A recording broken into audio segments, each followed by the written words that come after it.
है ना। Good evening sir. Good evening, good evening. देखो एक बात सुनो भाई, जो मैट्रिक्स है ना, मैट्रिक्स वाला, अगर जो अपने ने ये 4-5 दिन पढ़ा है, 5-6 दिन पढ़ा है, अगर ये कर लोगे ना तो कोई भी क्वेश्चन नहीं अटकेगा तुम्हारा, चाहे कैसा भी क्वेश्चन हो, है ना। तो कभी भी मैट्रिक्स का जब भी तुम एग्जाम देने जाओ, कभी भी देने जाओ, तो एक बार ये वीडियो प्लीज देख लेना। समझ में आई नहीं बात, है ना। एक बार देख लेना, और इसके अंदर जो जो चीजें याद रखने वाली है एक बार उनको याद, मतलब एक उनका क्या, मैंने बोला था तुमको 2 पेज में पूरा लिखने के लिए, है ना। वो 2 पेज के अंदर एक बार लिख लेना। उससे होगा क्या, मैट्रिक्स के अंदर है कुछ नहीं, कैलकुलेशन है, बस सिंपल सी छोटी छोटी कैलकुलेशन है। ध्यान रखना है, सबसे मतलब ज्यादा इंपॉर्टेंट है कि इसमें जाग के क्वेश्चन करना है ना, जगते रहना, अपने को सोना नहीं है ना। एकदम यहाँ पे एक्टिव होके करेंगे तभी ये बने होगा अपने पास। बिल्कुल आसान सा चैप्टर है, कुछ भी नहीं है, फ्री के मार्क्स है ये। ठीक है। डिटर्मिनेट में भी ऐसा ही कुछ है, डिटर्मिनेट भी सेम टू सेम ऐसा ही कुछ है। बस मैंने तुमको पहले दिन ही बताया था, है ना। सबसे पहले दोनों को डिनोट करने में थोड़ा फर्क है। कैसे, मैट्रिक्स को ऐसे डिनोट करते हैं और डिटर्मिनेट को मोड के जैसे ऐसे डिनोट करते हैं। बोलो समझ में यस सर। आया, है ना। पहले दिन ही मैंने तुमको बताया था ये कि अब मैं भी भूल जाता हूँ कई बार अब, लेकिन अब मैं भूलने वाला नहीं हूँ, है ना। क्योंकि मैट्रिक्स ये हो गया और डिटर्मिनेट ये हो गया। बोलो समझ में आ गया कि नहीं आ गया, है ना। ध्यान से अगर एक बार देख लेंगे तो ठीक है, ओके। लेकिन वैसा कुछ ये फास्ट एंड रूल नहीं है कि यही होगा। कई बार मैट्रिक्स को जल्दबाजी के चक्कर में वैसे भी बना देता है, तो वो लिखेगा उस हिसाब से अपन देख लेंगे ना। चलो, तो यहाँ पे जैसे अपने पास क्या होता है, डिटर्मिनेट के अंदर क्या आता है, डिटर्मिनेट के अंदर वैसे ही सबसे पहले अपने पास ऑर्डर आता है, वो का वो ऑर्डर अपने पास वैसे का वैसा ऑर्डर रहता है। ठीक है। तो determinate of A matrix of order 2, है ना। मतलब यहां पे अपने एक बात समझ में आई कि जो मैट्रिक्स बनता है ना, जो डिटर्मिनेट बनता है ना, वो मैट्रिक्स का ही बनता है। बोलो समझ में आया कि नहीं आया, यस सर। है ना। जो अपने पास यस एक सर। मैट्रिक्स देता है, उसी का अपने पास एक क्या लेते हैं, डिटर्मिनेट लेते हैं। ठीक है। तो अब डिटर्मिनेट आएगा कैसे भाई, ठीक है, तो ये वाली बात अपने को समझनी है। तो जैसे अपने को मान लो, जैसे अपने को ये मैट्रिक्स दे रखा है, ये मैट्रिक्स दे रखा है, अब ये ऐसे लिख रखा है, ये ऐसे लिख रखा है अपने को यहाँ पे ए बी सी और डी, ये अपने पास small A B C D लिख रखे हैं। ठीक है। अब इस मैट्रिक्स का अपने को क्या बनाना है, डिटर्मिनेट बनाना है। मतलब डिटर्मिनेट ऑफ ए, इस ए का आपने वो क्या बनाना है, डिटर्मिनेट। मान लो वो अपने पास क्या आ गया, ये आ गया capital A capital B capital C capital D आ गया। ये अपने पास क्या आ गया, ऐसे आ गया, capital A capital B capital C और कैपिटल डी। बोलो समझ में आया कि नहीं आया। ठीक है। अपने पास एक मैट्रिक्स थी जिसके अंदर ए नाम दे दिया मैंने उसको, और उसके जो यहाँ पे एंट्रीज थी, उसकी जो एंट्री थी वो क्या थी, ए बी सी डी थी। ठीक है।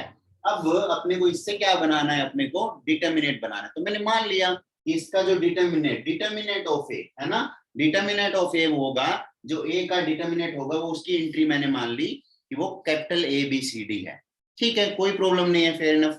ठीक है, चलो आगे। आगे अपने को क्या बोल रहा है देखो जरा यहाँ पे।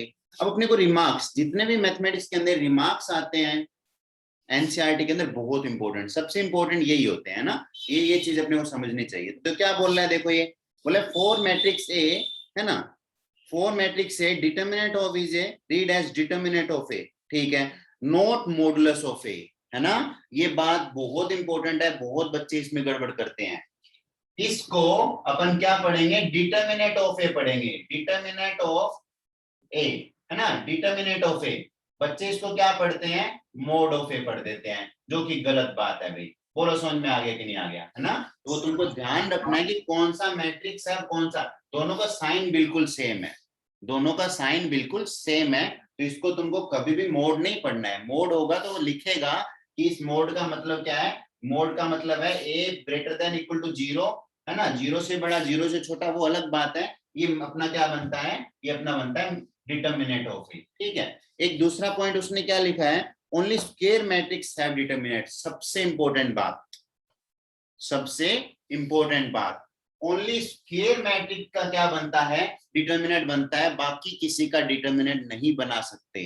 बोलो समझ में आया, स्क्वायर मैट्रिक्स मतलब रो और कॉलम दोनों कॉलम सेम होने सेम। चाहिए। हाँ, बोल बताया था ना अपने स्क्वायर मैट्रिक्स वाला, जैसे 1 into 1, 2 into 2, 3 into 3, रो और कॉलम सेम हो जाए, लेंथ और विड्थ सेम हो जाए, उसी को बोलते हैं स्क्वायर मैट्रिक्स। तो ओनली स्क्वायर मैट्रिक्स का ही अपन क्या बना सकते हैं, डिटर्मिनेट बना सकते हैं, बाकी किसी का डिटर्मिनेट नहीं बना सकते। बोलो समझ में आया कि नहीं आया? Yes sir. आगे बात समझ। ये Yes, छोटी sir. छोटी बातें हैं, क्वेश्चन इन्हीं से गलत होते हैं, इन्हीं से सही होते हैं, है ना। अगर ये छोटी छोटी बात अपने दिमाग में रहती है, क्वेश्चन आराम से हो जाता है। तो इसने बोला है only square matrix have determinant, square matrix का ही क्या बनता है, डिटरमिनेंट बनता है। ठीक है भी, ओके चलो, है ना। बोला है determinant of A matrix of order 1, ठीक है। तो बोला है ऑर्डर 1। अब सिंपल सी बात है, पहला कौन सा आ गया जिसका ऑर्डर 1 होगा। तो बताओ ए कौन सी आएगी ऑर्डर 1 की, बोलो जरा। ये तो एक ही एलिमेंट आएगा यहाँ पे ऐसे 1 into 1 का, यस सर। है ना, ये आएगा। तो ये क्या बोल रहा है, ये बोल रहा है A B the matrix of then determinant of A is, है ना, define to equal to A. ठीक है, तो बोल रहा है इसका जो डिटरमिनेंट बनेगा ना, वो ही क्या बनेगा, ए ही बनेगा। Determinant of A equal to वापस ए ही बनेगा। अगर ये है तो ये मतलब जो मैट्रिक्स होती है वही डिटरमिनेंट होता है 1 into 1 के लिए। बोलो समझ में आया कि नहीं आया?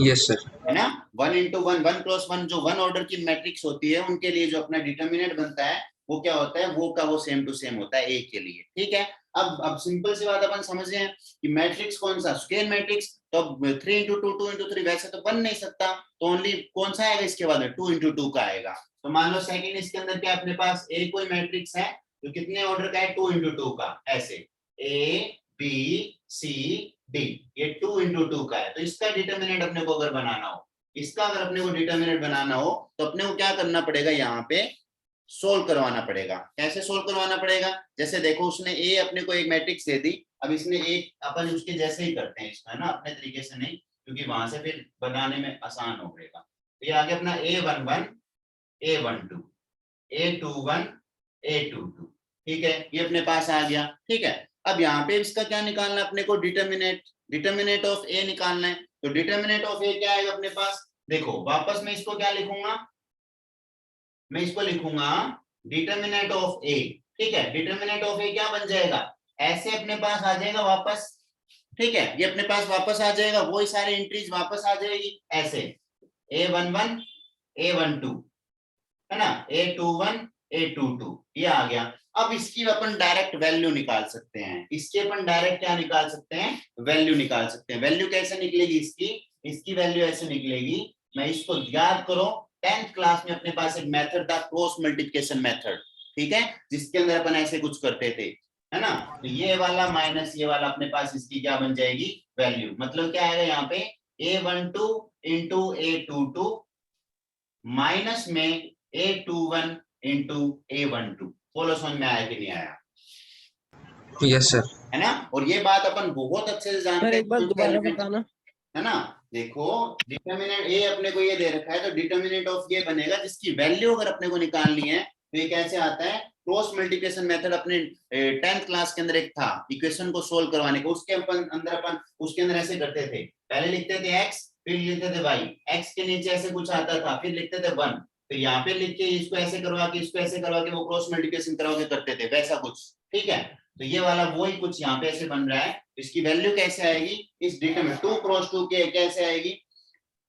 अब मेरे को एक बात बताओ, डायगोनल को मल्टीप्लाई करके माइनस, हाँ है ना ऐसे। अब सिंपल सी बात है, ये A12 है A21 है, अब दोनों मल्टीप्लाई हो जाएंगे, बिल्कुल हो जाएंगे ये, क्योंकि यहाँ पे देखो क्या है 1 2 2 बीच में 2 2 आया लास्ट में, ये तो चीज वही रहेगी, मैट्रिक्स वाली रहेगी, मल्टीप्लाई डिवाइड वाला तो मल्टीप्लाई वाला ऐड वाला प्लस वाला है ना, वो सारा वही रहेगा। ये 2 2 है ये 1 2 आएगा, है ना, और माइनस में ये कौन सा आ जाएगा, ये आ जाएगा। अब ये भी दोनों मल्टीप्लाई हो जाएंगे, मतलब इसको इससे मल्टीप्लाई करेंगे, माइनस में इसको इससे मल्टीप्लाई करेंगे, ये वाला क्या आ जाएगा, इसका इस मैट्रिक्स का डिटरमिनेंट अपने पास आ जाएगा। बोलो समझ में आया कि नहीं आया? Yes sir. है ना, ऑर्डर Yes, 2 sir. क्रॉस 2 की 2 क्रॉस 2 का ऑर्डर ये होगा। ठीक है, आ गया होगा समझ में अच्छे से, कोई प्रॉब्लम अपने नहीं है। हाँ सर क्वेश्चन में मतलब सॉल्व करने के लिए डिटरमिनेंट निकालने के लिए मैट्रिक्स निकालना पड़ेगा। अभी वो देखेंगे ना, क्वेश्चन देखेंगे अपने कैसे देगा, क्वेश्चन देखेंगे। ठीक है, जो भी क्वेश्चन देगा उसके हिसाब से। अब देखो एग्जांपल नंबर ऐसा ही है अपने पास, एग्जांपल नंबर ऐसा ही है, एग्जांपल बोला है ना, बोला इवोल्यूट, है ना, वैल्यू निकालो example number first. Example number first में बोला इवोल्यूट, वैल्यू निकालनी है किसकी, 2 माइनस 2 4 और -1 और 2। तो यहाँ पे मेरे को एक बात बताओ, ये डिटरमिनेंट है कि मैट्रिक्स है? Sir determinant. डिटरमिनेंट है, क्योंकि ये लाइन इसकी सीधी लाइन दे रखी है, तो डिटरमिनेंट है। इसकी वैल्यू सिंपल सी बात है, डिटरमिनेंट इसकी वैल्यू कैसे आएगी, डायरेक्ट आ जाएगी। इसको इससे मल्टीप्लाई करवा लो, तो 2 क्या, 2 और 2 माइनस में, है ना, अब फिर माइनस में -1 माइनस into का 4, 4 तो ये कितना बन जाएगा, ये अपने पास आ जाएगा 2 2 जा 4, माइनस और माइनस प्लस का 4, 8 आंसर आ गया। Yes sir. बोलो समझ में आया कि नहीं आया। Yes sir. अपने पास 8 आंसर आ गया, आसान है, कोई दिक्कत नहीं है, आराम से कर सकते हैं ऐसे। अब देखो एग्जाम्पल अगले वाला, एग्जाम्पल 2 क्या बोल रहा है, एग्जाम्पल 2 अपने को बोल रहा है, एग्जाम्पल टू बात वापस इवैल्यूएट करना है किसको, ये 2 क्रॉस 2 का एक दे रखा है डिटरमिनेंट, तो x प्लस 1 और एक दे रखा है x माइनस 1 और x, ये अपने को डिटरमिनेंट दे रखा है, इसकी अपने को वापस वैल्यू निकालनी है, तो निकालो। तो बताओ ये इसके साथ इसका मल्टीप्लाई किया तो x इंटू एक्स स्क्वायर, और माइनस में x माइनस 1 को x प्लस से मल्टीप्लाई, तो x माइनस 1 x प्लस 1 ये मल्टीप्लाई, तो यहाँ आ जाएगा एक्स स्क्वायर माइनस में ये क्या बन जाएगा, बोलो पूरा एक्स स्क्वायर माइनस 1, ये बनेगा ना ए प्लस के माइनस। Yes sir. ये आ गया, अब इसको माइनस सोल्व करवा लो, तो x square minus x square plus का 1, एक्स स्क्वायर से एक्स स्क्वायर कैंसिल, 1 इसका आंसर आ गया। बोलो समझ में आया कि नहीं आया।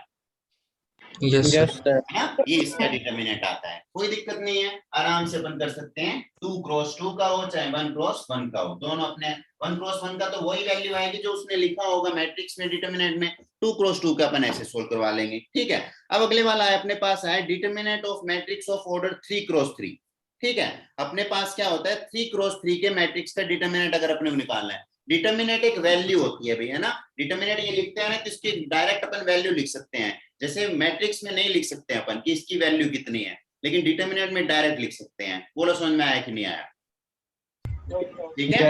Yes sir. आसान चैप्टर कौन सा है क्या सर, इन दोनों में सबसे आसान चैप्टर कौन सा है, सबसे हार्ड, आसान, अरे दोनों ही तो मतलब आसान है, दोनों ही आसान है, कुछ नहीं है। मैथ में क्या हार्ड देगा, मैथ में तुमको क्वेश्चन सारे मैं करवा रहा हूँ, है ना, और तुम अगर ढंग से करोगे, सुनो पहले मेरे, कोई हार्ड नहीं है मैथ में, कुछ हार्ड नहीं हो सकता, कभी भी नहीं हो सकता, बस वो है तुम प्रैक्टिस कितनी करते हो, ठीक है, एक्चुअलिटी तो ये है, ठीक है। वैसे अगर हार्ड की बात करें तो वैसे तो इनवर्स ट्रिग्नोमेट्री भी हार्ड ही है, और ये जो अपन इंटीग्रेशन करके आए हैं, सबसे हार्ड तो इसी को बताते हैं, जबकि सबसे सिंपल चैप्टर इंटीग्रेशन है, अगर प्रैक्टिस ढंग से की हुई हो तो।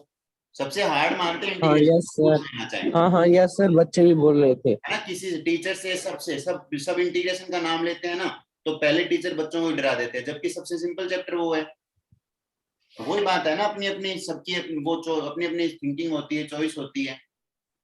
चलो, है ना, हार्ड कुछ नहीं होता, मैथमेटिक्स में तो नहीं होता, बाकी का मेरे को पता नहीं, मैथमेटिक्स की मैं गारंटी लेता हूँ, जिसने 9th तक कुछ नहीं पढ़ा उसको भी मैं आउट ऑफ 100 में दिला सकता हूँ, श्योर है ना, बस वो मेरे तरीके से पढ़ ले 1 साल।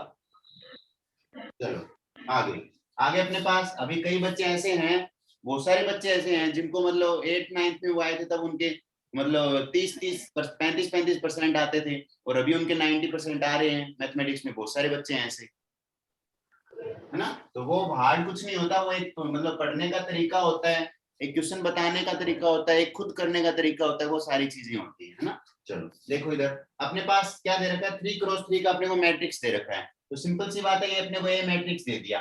अब देखो भाई कई बार क्या होता है, मैट्रिक्स को डायरेक्ट ए से नहीं लिखेगा, वो मैट्रिक्स लिखेगा तो ऐसे लिखेगा, ऐसे, है ना, ए ऐसे बनाएगा, लेकिन अगर डिटरमिनेंट लिखेगा ना तो वो ऐसे लिख देगा ए के साथ कि हाँ ये पता चल जाएगा अपने पास ये डिटरमिनेंट है। अब उसने ये अपने को दे रखा है डिटरमिनेंट ऐसे, क्या दे रखा है, उसने दे रखा है अपने को A11, है ना, A11 जानते हो तो तुम कैसे लिखते हैं, A12 A13 A21 A22 A23, है ना, A31 A32 A33।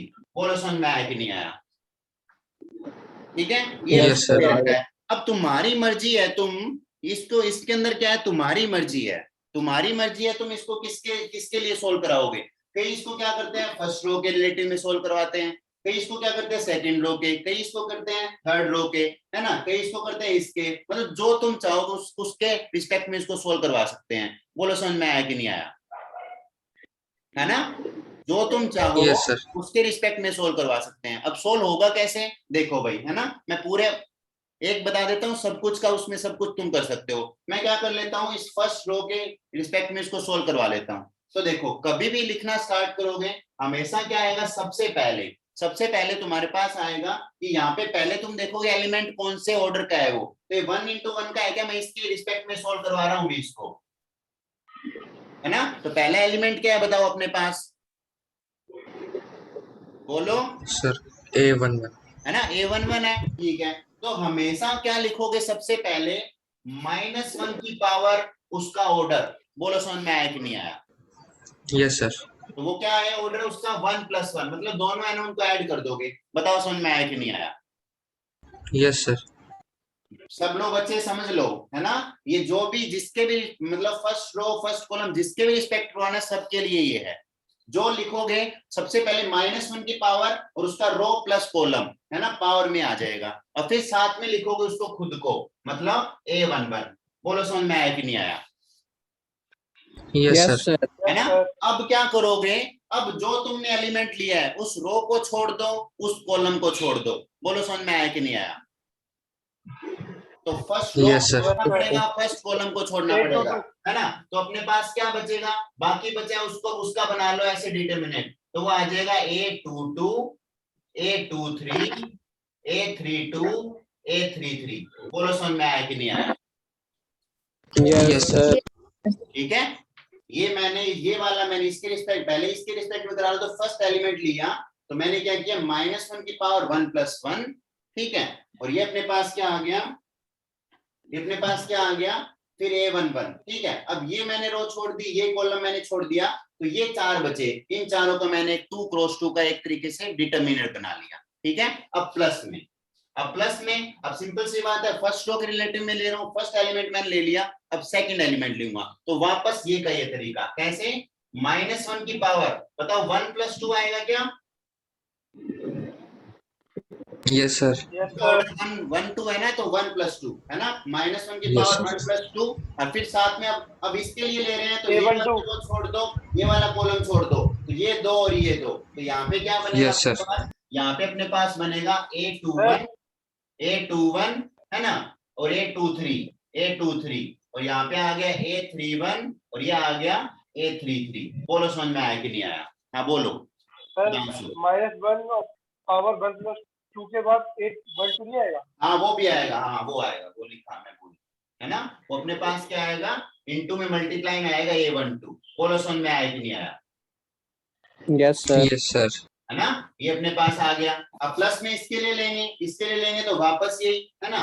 प्लस के अंदर क्या आ जाएगा, प्लस के अंदर आएगा -1 की पावर कितनी आएगी, 1 + 3 क्या, 1 + 3, ठीक है, 1 + 3 आ गया, और इनटू में A13, ठीक है। और उसके अलावा अब देखो इसके लिए ले रहे हैं, तो ये रो छोड़ दी, ये कॉलम छोड़ दिया, तो ये चारों बचेंगे, मतलब यहाँ पे आ जाएगा A21 और A22, ठीक है, A31 और A32, है ना। अब इसको सोल्व करवाएंगे, अभी तुम करवा के आए थे वैसे के वैसे। अब बताओ ये -1 की पावर 2 क्या बनेगा, -1 को 1 1 बनेगा, प्लस का 1 बन गया, और ये आ जाएगा A11, ठीक है। अब इसको मल्टीप्लाई करवाना, अभी मैंने 2 × 2 के मैट्रिक्स को कैसे करवाया था, यस सर डायगोनल को मल्टीप्लाई करके माइनस Diagonally multiply हो है ना, जाएगा. डायगोनली मल्टीप्लाई, ठीक है। तो ये अपने पास आ जाएगा A22 A33 into A33 minus में Minus A32 A32 into. बोलो समझ में आया कि नहीं आया, Yes, sir. ठीक है, Yes, sir. ओके। प्लस के अंदर अब बताओ -1 की पावर 1 + 2, तो -1 की पावर 3, -1 की पावर 3 3 minus 1 आ जाएगा. तो साइन आएगा माइनस का, और ये A12, ठीक है। इसको सोल्व करवा लो, तो अपने पास आ जाएगा A21 A33 multiply by Minus minus में A31 A23. A31 और A23, ठीक है, ये आ गया। और फिर ये वाला -1 की पावर 1 + 3, ये +1 हो जाएगा. तो +1 बनेगा, ये आ जाएगा प्लस प्लस का प्लस A1 बनेगा। A13 है ना, और A21 A32, A21 into A32 minus में माइनस A31 A31 A22।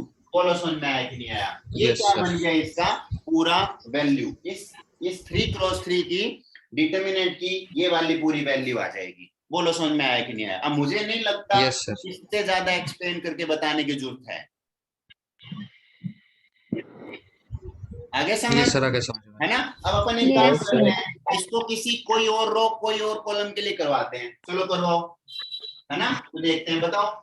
ये सेकंड कॉलम के लिए करवा दूं क्या? सबसे हार्ड उसी में से बनता है। देखिए वैसे तो सेकंड कॉलम के लिए करवा दूं, Yes, क्या फर्क sir. पड़ता है? किसी से कर दो चाहे, तो सेकंड कॉलम के लिए Yes, करो, sir. Yes, है sir. ना? ये सेकंड कॉलम लेते हैं अपन, किसके रिस्पेक्ट में कर रहे हैं ना? सेकंड कॉलम, ये रहा सेकंड कॉलम। ठीक है, ये किया तो पहले बताओ A12 लेना पड़ेगा क्या? ठीक है, तो यहाँ पे आएगा -1 की पावर 1 + 2 और A12। बोलो समझ में आया कि नहीं आया? Yes, yes sir. सर है ना? अब ये जिसका कॉलम है जिसका रो है उसको छोड़ देंगे, तो फर्स्ट कॉलम छोड़ देंगे, सेकंड रो छोड़ देंगे, तो ये बचेंगे। तो अपने पास यहाँ पे क्या बचेगा? A21 A23 A31 A33। बोलो समझ में आया कि नहीं आया? Yes sir Yes, sir. है ना? इन सारे समझ प्लस में, Yes, sir. ठीक है, Yes, प्लस sir. में अब क्या आएगा? -1 की पावर, अब सेकंड ये वाला, तो 2 + 2, ठीक है, 2 + 2 और उसके साथ में आ जाएगा A22। अब फिर क्या आ जाएगा? अब इसके लिए ये रो छोड़ देंगे, ये कॉलम छोड़ देंगे, तो A11 A13 A11 A13 और A31 और A33। बोलो समझ में आया कि नहीं आया? ठीक है, ये यस आ सर गया। अब अपन क्या करेंगे? Yes, अब sir. अपन क्या करेंगे? -1 की पावर अगले वाला 3 + 2 और A32, ठीक है, और फिर अब ये थर्ड कॉलम, थर्ड रो छोड़ देंगे, सेकंड कॉलम, तो ये ऊपर वाले दो बच जाएंगे, तो आ जाएगा A11 A13 और आ जाएगा A21 A23। बोलो समझ में आया कि नहीं आया? यस सर अब सोल्व करवा लो इसको। अब ये मल्टीप्लाई ये अपने आप हो जाएगा, -1 की पावर अगर इवन है तो +1, -1 की पावर अगर ओड है तो -1। लेकिन एक बात ध्यान रखना यहाँ पे, देखो भाई, ये 3 to 5, ये 2 और 2 है ना, तो कहीं वो तुमको ध्यान ही रख के चलना पड़ेगा, प्लस माइनस कौन सा आएगा, ठीक है ना? ये ध्यान रखना है, सबसे इंपॉर्टेंट चीज है प्लस माइनस साइन वाली, तो आराम से कर सकते हो। अब मुझे एक बात बताओ, सबसे आसान कौन सा होगा? देखो, अगर मान लो किसी के अंदर जो सबसे ज्यादा जीरो है तो उसके रिस्पेक्ट में करवाते हैं। क्यों करवाते हैं? यस सर वो फिर 0 हो जाएगा पूरा टर्म क्योंकि मल्टीप्लाई में वो आते हैं तो पूरा टर्म ही जीरो बन जाएगा। बोलो समझ में आएगा? यस सर सर इसमें ये चीज नहीं समझ आ रही, -1 की पावर है वो कैसे पता लगेगा, कहाँ से -1 की पावर, अब तुम इस एलिमेंट के लिए कर रहे हो A12 के लिए, तो यहाँ पे पावर 1 + 2 आएगी, इसके लिए कर रहे हो तो पावर 2 + 2 आएगी, इसके लिए कर रहे हो तो 3 + 2 आएगी। देखो यहाँ पे, फिर तुमको समझ में क्या आया? क्या समझ? हाँ यस सर, आ गया सर, आ गया। पता चल गया ना? हाँ सर। यस सर ये वाला आएगा, है ना? चलो अब यहाँ पे देखो, अब सिंपल सी बात है, एक सिंपल सी बात है कि अगर जब जिसमें सबसे ज्यादा जीरो हो गए उसके अलोंग करवाते हैं। क्यों? क्योंकि वो मल्टीप्लाई में आता है तो जीरो हो जाता है। अच्छा मुझे एक बात बताओ, कोई भी एक रो अगर तीनों जीरो हो गए तो पूरे की वैल्यू जीरो बनेगी कि नहीं बनेगी? बताओ, क्योंकि उस रो के रिस्पेक्ट में आएंगे, तो ये भी जीरो, ये भी जीरो, ये भी जीरो, तीनों जीरो, डिटरमिनेंट ऑफ जीरो। बोलो समझ में आया कि नहीं? यस सर 0 हो जाएगा है ना? तो ये उसकी प्रॉपर्टी में आएगी। अब थोड़ी देर बाद ये वाली चीज क्या आएगी? उसकी प्रॉपर्टी में आएगी। क्या प्रॉपर्टी में आएगी? कि अगर कोई भी डिटरमिनेंट का अगर एक रो या एक कॉलम जीरो बन रहा है ना, कम से कम एक कॉलम पूरा या फिर एक रो पूरी अगर जीरो बन रहा है तो उसकी वैल्यू जीरो होती है। साफ साफ देख पा रहे हैं, क्योंकि ये जीरो हो जाएगा, ये जीरो हो जाएगा, उस रो अपन उसी रो के करवाएंगे, उसी रो, अब किसी से करवा लो चाहे वैल्यू तो सेम आएगी, तो मैं उसी के अकॉर्डिंग करवाऊंगा। तो ये जीरो, ये जीरो, ये जीरो, पूरी वैल्यू जीरो। बोलो समझ में आया कि नहीं आया? यस सर यस सर, आ गया। आ रही है ना ये बात? अब ये प्रॉपर्टी अलग से पढ़ने की जरूरत नहीं है, खुद ही बता देता है प्रॉपर्टी। चलो आगे, है ना? अब देखो, हो गया तुम्हारा लगभग 40% चैप्टर तो हो गया, है ना? कुछ नहीं है इसमें। अब इसमें इनवर्स वाले का एक तरीका है, वो अपने को और देखना है थोड़ा सा, और कुछ भी नहीं है इसके अंदर, है ना? अब ये ऐसे ही करेगा थोड़ी देर, अब बताओ एग्जाम्पल नंबर 3 बताओ, कर लोगे क्या? एग्जाम्पल नंबर 3 निकालो पेज नंबर 107 पे, बताओ। अब तुम खुद बताओ कौन से क्या लॉन्ग करोगे उसको एग्जाम्पल नंबर 3 में? सर तीसरे कॉलम। ये हाँ थर्ड कॉलम, क्योंकि थर्ड कॉलम में 2 जीरो है तो 2 जीरो तो अपने आप ही हो जाएंगे, तो फर्स्ट के लिए करवाना पड़ेगा। बोलो समझ में आया कि नहीं आया? Yes sir. हाँ हाँ सुधांशु। अरे वो जीरो वाली बात बताना था, तो मेरा कॉल आ गया था। अरे जीरो वाली बात देखो, मल्टीप्लाई में वो नहीं आ रहा था कि A11 A12 A13 ऐसे मल्टीप्लाई में आ रहा था ना? Yes sir. तो अगर ये जीरो हो जाएगा तो इसके साथ कुछ ही है, पूरा जीरो ही तो बनेगा, हाँ यस सर। है ना? हाँ यस सर यस। इसका जीरो, अब जीरो ही बन गया तो ऐड करना पड़ा ना, को माइनस करना पड़ा, तो अपने क्या करेंगे जीरो। उसके अलोंग सोल्व करवाते हैं जिसके अंदर सबसे ज्यादा जीरो होते हैं, चाहे वो रो हो चाहे कॉलम यस हो। सर। अगर मान लो कोई रो या कोई कॉलम में जीरो हो गए, तीनों जीरो हो गए, तो देखो इसके साथ आए वो भी जीरो, इसके साथ आए वो भी जीरो, इसके साथ आए वो भी जीरो, इसका मतलब जो डिटरमिनेंट बनेगा वो पूरा जीरो बनेगा कि नहीं बनेगा? Yes sir. बस यही बात बताई मैंने, है ना? अब जैसे देखो ये वाला क्वेश्चन, ये वाला क्वेश्चन अपने को बोला डिटरमिनेंट ऐसे लिखा है भाई, है ना, ऐसे ट्रायंगल सा बना के, उसका मतलब वो इसकी वैल्यू पता करनी है ना, ठीक है? ये कुछ भी हो सकता है, डिटरमिनेंट ऑफ ए अपने को दे रखा है, ये ऐसे दे रखा है, ये लिख रखा है अपने पास 1 2 4 -1 3 0 और 4 1 0। अब बताओ अब सब किसके अलोंग करवा लो, वैल्यू तो सेम ही आएगी, तो अपन इसके अलोंग करवाएंगे। क्यों करवाएंगे अभी इसके अलोंग? क्योंकि दो तो जीरो ही हो जाएंगे। Yes sir. आया कि नहीं आया समझ? Yes sir. है ना? Yes sir. आसान है। तो इसकी वैल्यू क्या आएगी बताओ, किसके अलोंग कराऊंगा मैं? थर्ड कॉलम के अलोंग। तो बताओ ये क्या बनेगा अपने पास? तो आएगा -1 की पावर, ये कौन सा होता है इसका ऑर्डर? 1 into 3 होता है क्या? 1 + 3 हो जाएगा। यस है ना? सर। तो यहाँ पे आएगा 1 + 3 और इंटू में आएगा 4, इंटू में 4। अब उसको छोड़ेंगे उसको छोड़ेंगे तो ये बनेगा क्या नहीं चारों? Yes sir. -1 3 और 4 और 1, और बाकी हो जाएंगे जीरो मल्टीप्लाई में वो दोनों जीरो हो जाएंगे। लिखने की जरूरत नहीं है, लिखो तो लिख देना, ठीक है? तो ये आ जाएगा -1 की पावर 4 + 1 into 4 और इसको सोल्व करेंगे -1 into 1 तो -1 -4 -1 12 -12 आ जाएगा 4 -13 तो आ जाएगा -52 माइनस का 52। माइनस हो बोलो समझ में जाएगा। आया यस कि नहीं आया? Yes sir. आएगा समझ? Yes sir. है ना? कितना आसान है देखो भाई, कुछ नहीं करना, सब सिंपल सी बात है, जिसमें सबसे ज्यादा जीरो उसको लॉन्ग सोल्व करवा लेंगे। चलो आगे, है ना? अब देखो इसके ये वाला बोला अपने को इवोल्यूट, ये फोर्थ वाला, अब फोर्थ वाले में तुम करवा लेना भाई, है ना? एग्जांपल नंबर 4.1 कंप्लीट हो जाएगी। 4.1 क्या हो जाएगी? कंप्लीट। बोलो समझ में आया कि नहीं आया? यस अब जैसे ये वाला दे रखा है, इधर देखो अपने को एग्जांपल नंबर क्वेश्चन नंबर 8 में ऐसे दे रखा है, बोल रहा है अपने को इधर दे रखा है एक x और 2, और इधर देखा है 18 और इधर दे रखा है x, और इधर अपने को दे रखा है 6 और 2 और इधर दे रखा है 18 और 6। तो देखो अपन अगर ये मैट्रिक्स में होता तब तो क्या करवाते, डायरेक्ट x = 6 होता है क्या? Yes sir. लेकिन डिटरमिनेंट में ऐसा नहीं होगा, डिटरमिनेंट में इसमें सर मल्टीप्लाई करना करनी पड़ेगा। पड़ेगी, इसकी वैल्यू इसके इक्वल करानी पड़ेगी। वैल्यू निकालो, तो क्या आएगा x into x, x square x square -36 minus में 36 और इक्वल टू माइनस 36 हो जा 36 36 कैंसिल ही आ गया, तो x square = 36, x की वैल्यू आ गई प्लस माइनस +-6 x की वैल्यू +-6। बोलो समझ में आया कि नहीं आया? Yes sir. आ गई सर। है ना? भी उसमें अपन मैट्रिक्स में करते थे तो कोरेस्पोंडिंग डायरेक्ट एलिमेंट को कर देते थे, यहाँ पे एलिमेंट नहीं होगा, यहाँ पे क्या होगा, उसकी वैल्यू होगी। बोलो समझ में आया कि नहीं आया? सर ठीक है, सर है ना? तो ये फर्स्ट एक्सरसाइज कंप्लीट हो जाएगी भी तुम्हारी, 4.1 क्या हो जाएगी, बिल्कुल कंप्लीट। ठीक है, 4.1 कंप्लीट कर लेना। अगले वाला क्या बोल रहा है? Properties of determinant. Properties of determinant मतलब इसकी प्रॉपर्टी क्या क्या होगी? एक प्रॉपर्टी तो मैं तुमको बता के आया हूं अभी कि अगर तीनों जीरो तो उसके सारी वैल्यू भी जीरो। ठीक है, तो देखो फर्स्ट प्रॉपर्टी क्या बोल रहा है। फर्स्ट प्रॉपर्टी बोल रहा है, अब सुनना अच्छे से और लाइन टू लाइन याद होनी चाहिए सबके सब, ये जितनी भी प्रॉपर्टी है सबकी सब प्रॉपर्टी लाइन टू लाइन याद होनी चाहिए सबको, क्योंकि बहुत इंपॉर्टेंट है, इसी में से क्वेश्चन बनता है। ठीक है, सुनो फर्स्ट प्रॉपर्टी क्या है। फर्स्ट प्रॉपर्टी बोला है the value of determinant remain unchanged, है ना? Remain unchanged. आगे बात समझ, चेंज नहीं होती, अनचेंज रहती है। If it's row and column are interchanged, अगर अपन इसके रो और कॉलम को आपस में चेंज कर दें। बोलो समझ में आया कि नहीं आया? अगर सारी रो मतलब इनका डैश याद है क्या? डैश अपन ए का ए डैश करते थे मैट्रिक्स में, उसके Yes, रो sir. को कॉलम बनाते थे, Yes, sir, कॉलम yes, को रो sir. बनाते थे, क्या बोलते थे उसको? ट्रांसफर ए डैश को क्या Sir, बोलते थे बोलो?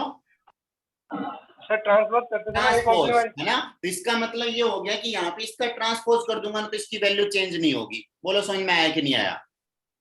Yes, yes, sir. sir. है ना? अगर इसका मैं ट्रांसपोज कर दूंगा तो अगर वो डिटर्मिनेंट ए है तो वो भी डिटर्मिनेंट ए रहेगा। ठीक है, फर्स्ट प्रॉपर्टी। अब मैं ए डैश, इसमें ऐसा ट्रांसपोज ऐसा कुछ नहीं है इसमें, मैं मेरे तरीके से बता रहा हूं ताकि तुमको ध्यान रहे। आगे ना बात समझ? ठीक है, इसमें ट्रांसपोज डैश वैश कुछ नहीं है, बस रो को कॉलम, कॉलम को रो बनाने पे वैल्यू चेंज नहीं होती। ठीक है, फर्स्ट प्रॉपर्टी। सेकंड प्रॉपर्टी क्या है? लिख रखा है भाई इसने, देखो इसने खुद भी लिख रखा है बेचारे ने। बोला it follow from above property that if A is a square matrix then determinant of A और determinant of A dash where A dash is transpose of A. देखो इसने बेचारे ने खुद ही लिख दिया। बोला अगर ए मैट्रिक्स है, ठीक है, ए मैट्रिक्स है कोई भी, तो ए मैट्रिक्स का डिटरमिनेंट ऑफ ए ले लो और चाहे डिटरमिनेंट ऑफ ए डैश ले लो, दोनों आपस में इक्वल रहता है। यही बात तो अपने ने लिखी है। हाँ, yes, sir. नहीं, यही बात अपने लिखी है, लेकिन अपन डायरेक्ट नहीं बोल सकते ए डैश के इक्वल है, ट्रांसपोज नहीं बोल सकते। एक मैट्रिक्स लेके फिर उसका डिटरमिनेंट उसका ए और ए डैश लेंगे। बोलो समझ में आया? क्योंकि जो डिटरमिनेंट होता है उसका ट्रांसपोज कुछ नहीं होता। जो डिटरमिनेंट होता है उसका ट्रांसपोज कुछ नहीं होता। बोलो समझ में आया कि नहीं आया? Yes, sir. है ना? डिटरमिनेंट का कोई ट्रांसपोज नहीं होता, तो ट्रांसपोज तो मैट्रिक्स का ही होता है। तो मैट्रिक्स का अगर ए कोई मैट्रिक्स है उसका मैं डिटरमिनेंट लूं और उसकी डैश का अगर मैं डिटरमिनेंट लूं तो दोनों वैल्यू सेम होती है। बोलो समझ में आया कि नहीं आया?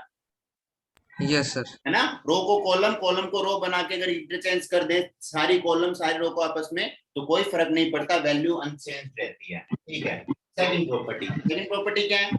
सेकंड प्रॉपर्टी अपने पास देखो, एग्जांपल नंबर 6 में ये चीज वेरीफाई करवानी है। करवाओगे तुम, कैसे करवाओगे? पहले अपने को दे रखा है उसने ये, है ना, ये दे रखा है, इसकी रो को आपस में कॉलम बना देना, कॉलम को रो बना देना, फिर दोनों की अलग अलग वैल्यू निकालोगे, पूरी वैल्यू सेम आएगी।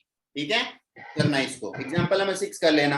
अगले वाला प्रॉपर्टी नंबर 2 क्या बोल रहा है? इफ एनी टू रो, कोई दो रो, मतलब ऐसे दो आपस में रो, है ना? और रो के लिए बोल रहे हैं तो कॉलम के लिए बोलने की जरूरत नहीं है, कॉलम अपने आप आ गया वहां पे। दो रो आपस में हो चाहे दो रो कॉलम, है ना, कॉलम रो में से कोई भी हो सकता है। ठीक है, ओके। और फिर determinant are interchange then sign of determinant are change. अगर एक रो और एक, है ना, मैंने काम किया, मैंने फर्स्ट रो को बना दी सेकंड रो और सेकंड रो को बना दी फर्स्ट रो, तो इसका साइन चेंज हो जाता है। अगर प्लस साइन है तो माइनस, माइनस साइन है तो प्लस। बताओ समझ में आया कि नहीं आया? Yes, sir. है ना? अगर कोई भी दो रो को आपस में मैं चेंज कर दूं, कोई भी दो रो को हम आपस में चेंज कर दूं तो क्या बन जाएगा? साइन चेंज हो जाएगा, प्लस है तो माइनस। और ऐसे ही अगर कोई भी दो कॉलम को चेंज करूंगा तो भी साइन क्या हो जाएगा? चेंज हो जाएगा। बोलो समझ में आया कि नहीं आया? Yes, sir. आगे समझ, है ना? आराम से अपन समझ सकते हैं, कोई प्रॉब्लम नहीं है अपने पास। थर्ड प्रॉपर्टी, इसके अंदर मैं लिख रहा हूँ रो 1 को इंटरचेंज कर दिया रो 2 के साथ, या फिर कॉलम 1 कॉलम 2 के साथ, या किसी के साथ भी कर सकते हैं अपन, है ना? कोई भी कॉलम रो को, तो इसका साइन क्या चेंज हो जाएगा? प्लस से बन जाएगा माइनस और माइनस से बन जाएगा प्लस। याद रहेगा? ठीक है, कोई भी दो Yes, रो sir. को या कोई भी दो कॉलम को आपस में इंटरचेंज कर देते हैं तो डिटरमिनेंट का साइन चेंज हो जाता है। ठीक है, चलो थर्ड प्रॉपर्टी क्या होगा? चलो अच्छा, मुझे एक बात बताओ, एक रो भी चेंज कर दिया, एक कॉलम भी चेंज कर दिया, तो एक पहले वाले का माइनस बनेगा, फिर दोबारा माइनस हो रहेगा, माइनस माइनस प्लस, मतलब कोई अंतर नहीं आएगा। Yes, sir, same sign हो जाएगा। दो बार चेंज कर दो ना तो कोई फर्क नहीं पड़ेगा। बोलो समझ में आया कि नहीं आया? Yes. है ना? समझ सकते हो तुम, करके Yes, देख sir. सकते हो। एग्जाम्पल नंबर 7 बिल्कुल ऐसे ही है। ठीक है, बोल रहा है कि वेरीफाई प्रॉपर्टी 2 को वेरीफाई करवाना है, तो कोई रो को आपस में चेंज करके वैल्यू निकाल लेना, दोनों वैल्यू क्या आएगी? एक अगर प्लस आएगी तो एक माइनस में आएगी। ठीक है, चलो भाई प्रॉपर्टी 3 बोला है इफ एनी टू रो, दो रो, है ना, या दो रो के लिए बोला तो कॉलम के लिए बोलने की जरूरत नहीं है, अपने आप वो वहां पे है ना? और फिर डिटरमिनेंट आर आइडेंटिकल, अगर सेम हो, अगर कोई दो रो बिल्कुल सेम हो और कोई कॉलम अगर आपस में बिल्कुल सेम हो, तो ये क्या बोला था, वैल्यू ऑफ डिटरमिनेंट इज 0, तो इसकी वैल्यू कितनी होती है, 0 होती है। बोलो समझ में आया कि नहीं आया? Yes sir. अगर कोई भी डिटरमिनेंट की दो रो या फिर कोई भी दो कॉलम की अगर आइडेंटिकल हो, है ना, आइडेंटिकल हो मतलब सेम हो, तो उसकी वैल्यू क्या बनती है, 0 बनती है। जैसे तीनों अगर कोई भी किसी के तीनों 0 हो जाए तो भी वैल्यू 0 बनती है। अगर दो रो आपस में इक्वल आ गई और दो कॉलम अगर आपस में इक्वल आ गए, कम से कम दो कॉलम, अगर तीनों कॉलम आ जाएंगे तो भी 0 ही बनेगी, लेकिन अगर कम से कम दो कॉलम इक्वल आ गए तो वैल्यू 0 बनेगी। बोलो समझ में आया कि नहीं आया? ठीक है। अगर रो 1 Yes, sir. और रो 2 है ना, ऐसे ही कॉलम 1 और कॉलम 2 अगर इक्वल आ गया, ठीक है, तो इसकी वैल्यू आ जाएगी 0। ठीक है, ये मैं देखो यहाँ पे जरूरी नहीं है रो 1 रो 2 के इक्वल है, रो 1 रो 3 के भी आ सकती है, कोई भी दो इक्वल आना चाहिए, थर्ड प्रॉपर्टी। ठीक है, चलो आगे। फोर्थ प्रॉपर्टी क्या बोल रहा है, इफ ईच एलिमेंट ऑफ रो, है ना, of A determinant is multiple of a constant के, मतलब अपन कोई भी रो में से या कोई भी कॉलम में से एक बार कॉमन ले सकते हैं। याद करो मैंने तुमको बताया था कि जब मैट्रिक्स में से लेते हैं कॉमन तो सब में से कॉमन लेना पड़ता है, जबकि डिटरमिनेंट में से कोई एक रो और कोई एक कॉलम में से कॉमन आएगा। बोलो समझ, और मल्टीप्लाई होगा तो कोई एक रो या कोई एक कॉलम मल्टीप्लाई होगा। बोल पूरी मैट्रिक्स, ये पूरा डिटरमिनेंट मल्टीप्लाई नहीं होता और पूरे डिटरमिनेंट में से बाहर नहीं आता। बोलो समझ में आया कि नहीं आया? Yes sir. सिर्फ एक रो या सिर्फ एक कॉलम ही मल्टीप्लाई होगा। ठीक है, आगे होगी बात समझ में तुम्हारे? अभी भैया अपन इतना ही पढ़ेंगे आज, है ना, बहुत ज्यादा क्वेश्चन हो जाएंगे फिर तुम्हारे पास। ठीक है, अब क्वेश्चन नंबर तुम कहां तक कर सकते हो, एग्जाम्पल नंबर 9 तक कर सकते हो, और ये फर्स्ट एक्सरसाइज मैं कोशिश करूंगा शाम को क्लास करने की। अब इसके ऊपर क्वेश्चन करो, और कुछ बच्चों को मानसी को इनको बाहर भी जाना है थोड़े काम से। ठीक है, तो ये अपन 40 मिनट की क्लास अब रात को कर लेंगे, 9 बजे के लगभग मैं टाइमिंग बता दूंगा, उसके हिसाब से। हाँ यस सर, 9 बजे के लगभग कर लेंगे सर, हाँ, पर वो कर 8 लेंगे। बजे से पहले मत करना। हाँ जो भी है, अब ये यहाँ तक तुम कुछ क्वेश्चन करो और ये समझो, बिल्कुल आसान चैप्टर है, 3 या 4 दिन में चैप्टर कंप्लीट हो जाएगा। ठीक है, हाँ yes sir. Bye. Okay sir, bye sir. Sir ठीक है, मैं अपलोड कर दूंगा, अभी देख लेना उसको।